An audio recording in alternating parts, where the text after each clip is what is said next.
नमस्कार। आज हम फारसी में महाभारत की बात करेंगे, जिसे रज़मनामा के नाम से जाना जाता है। इसका अनुवाद रामायण की तरह ही अकबर के मुगल शासक अकबर के शासनकाल में हुआ था। महाभारत वेदव्यास रचित एक बहुत विशद ग्रंथ है। इसमें 1,00,000 श्लोक हैं। हम सभी जानते हैं इसको शतसाहस्री संहिता कहा जाता है। इस ग्रंथ का अनुवाद एक बहुत बड़ा कार्य था, जो मुगल काल में मुगल शासक अकबर के काल में संपन्न हुआ। यह अनुवाद भी फतेहपुर सीकरी में अकबर ने जो मकतब खाना स्थापित किया था, उसी में यह अनुवाद कार्य हुआ था। और यह अनुवाद जो है, इसकी विशेषता यह है कि इसमें भी रामायण का जो फारसी अनुवाद है, उसी के भांति मुगल चित्रकला शैली में चित्र बने हुए हैं।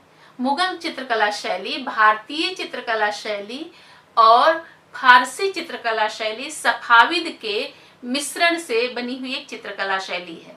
इसमें छोटे छोटे चित्र हैं, जिन्हें मिनिएचर पेंटिंग अंग्रेजी में कहते हैं। और कुछ चित्र ऐसे भी हैं रज़मनामा में जो 2 पृष्ठों में भी हैं। जो कुछ ऐसे महाभारत के प्रसंग हैं जिनको 2 पृष्ठों में 2 पन्नों में चित्रित किया गया है, और कुछ हैं जो 1 में ही हैं। तो रज़मनामा, इसको नाम अकबर ने अनुवाद होने के बाद इस पुस्तक को महाभारत, जो फारसी भाषा में अनुवाद जिसका किया गया, उसका नामकरण रज़मनामा किया।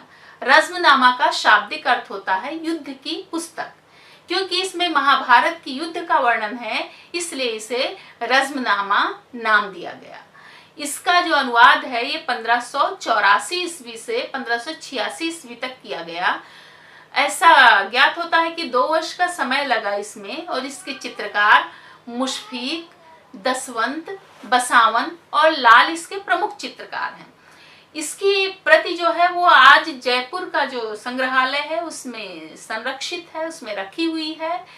इसके जो जयपुर के संग्रहालय में रखी हुई रज़मनामा है, उसमें का जो अंतिम खंड है, उसमें हरिवंश है, अर्थात श्री कृष्ण भगवान की जीवनी दी गई है। अंतिम पृष्ठ पर अकबर, शाहजहां एवं शाह आलम के सिक्के लगे हुए हैं। जो जयपुर के संग्रहालय में रज़मनामा है, उसके अंतिम पृष्ठ पर अकबर का, मुगल सम्राट अकबर का सिक्का लगा हुआ है, शाहजहां का लगा हुआ है और शाह आलम का लगा हुआ है। और उस रज़मनामा, उस ग्रंथ का मूल्य लिखा हुआ है 424 अकबरी रुपए। इसके साथ ही साथ उसमें हिजरी जो वर्ष है वो भी लिखा हुआ है। जो मुस्लिम कैलेंडर के अनुसार हिजरी वर्ष होता है, वो भी लिखा हुआ है कि हिजरी सन 993 और 994, जिसके अनुसार ये 1585-86 ईस्वी सन होता है। तो इस तरह से उसमें अंतिम पृष्ठ पर 3 मुगल शासकों के सिक्के लगे हुए हैं। उस अनुवाद का मूल्य, उसमें उसको अनुवाद कराने में उस समय कितना धन लगा था, अर्थात उस पुस्तक का मूल्य कितना था, ये है। और साथ ही साथ समय भी लिखा हुआ है कि किस वर्ष का है, 993-94 हिजरी सन। तो जैसा कि रामायण का जो फारसी अनुवाद है उसके संदर्भ में बताया गया था, वही यहाँ पर भी है कि इसके रज़मनामा की चित्रों को बनाने में भी 2 कलाकार लगे थे। एक चित्र 2 कलाकार मिलकर तैयार करते थे।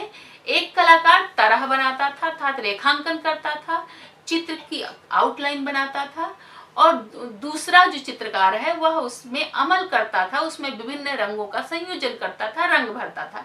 इस प्रकार एक चित्र, एक मिनिएचर पेंटिंग 2 चित्रकारों के द्वारा तैयार होती थी। इसमें बहुत हर पर्व में प्रसंगानुसार चित्र दिए हुए हैं। कुछ चित्र यहाँ पर मैं उदाहरण देना चाहूंगी। जैसे आदि पर्व का में चित्र है लाक्षागृह दाह। लाक्षागृह दाह, जब लाक्षागृह को जलाया गया था, आप सभी को महाभारत का वो प्रसंग याद होगा, जब लाख का पूरा घर उसको जलाया गया था। वह चित्र बना हुआ है। उस चित्र को बनाया है चित्रकार लाल और माधव ने। इसके अतिरिक्त चित्र है, उदाहरण के उस पर बताना चाहूंगी, हिडिंब वध, उसको भी लाल, और उसके चित्रकार लाल और मुखलिस हैं। अर्जुन के द्वारा लक्ष्यवेध एक बहुत प्रसिद्ध चित्र है। लक्ष्यवेध के बहुत सारे चित्र आपने देखे होंगे, जब एक चिड़िया की आंख पर निशाना लगाते हैं अर्जुन, वो ऐसा चित्र है, वो दशवंत और केशव ने बनाया है। तो इस तरह हर एक पर्व में महाभारत के विभिन्न प्रसंगों को लेकर के इसमें चित्र बने हुए हैं। और इस रज़्मनामा में जो जयपुर के संग्रहालय में है, इसमें 168 चित्र हैं कुल। इसके अतिरिक्त एक 1599 ईस्वी में एक और महाभारत का अनुवाद अकबर के काल में ही हुआ था, जिसको तैयार करने में, अनुवाद तैयार करने में 4 वर्ष का समय लगा था। इसके अनुवादक थे नकीब खान, हाजी थानेश्वरी, मुल्ला शेरी और जो रामायण के अनुवादक हैं अब्दुल कादिर बदायूनी। इसमें जो प्रस्तावना लिखी गई, इसके प्रस्तावना लेखन का कार्य उस समय के बहुत प्रसिद्ध विद्वान अबुल फजल ने किया था। तो ये भी एक रज़्मनामा का एक महाभारत का एक अनुवाद है। इसमें एक चित्र प्राप्त होता है जिसमें संस्कृत की जो व्याख्या कर रहा है उस संस्कृत विद्वान और फारसी में जो अनुवाद कर रहा है उस अनुवादक का चित्र बना हुआ है। इस चित्र को चित्रकार जो धन्नु है उन्होंने बनाया है। चित्र के नीचे यह चित्र में अंकित है कि धन्नु का बनाया हुआ चित्र है। इस रज़्मनामा में, महाभारत के इस अनुवाद में 200 लघु चित्र, 200 मिनिएचर पेंटिंग प्राप्त होती है। इसकी एक प्रति बड़ोदरा में जो संग्रहालय है, बड़ोदरा स्थित जो संग्रहालय है, म्यूजियम है, उसमें रखी हुई है। और इसकी प्रति ब्रिटिश लाइब्रेरी में भी है। ब्रिटिश लाइब्रेरी लंदन ने इस पर बहुत बड़ा एक प्रोजेक्ट किया था अकबर के महाभारत पर। और ब्रिटिश लाइब्रेरी लंदन में है। इसके अतिरिक्त अन्य स्थानों पर भी इसकी प्रति सुरक्षित है, जिसमें 200 लघु चित्र हैं। ये 1599 से 1603 ईस्वी, 3-4 ईस्वी तक इसका अनुवाद हुआ था।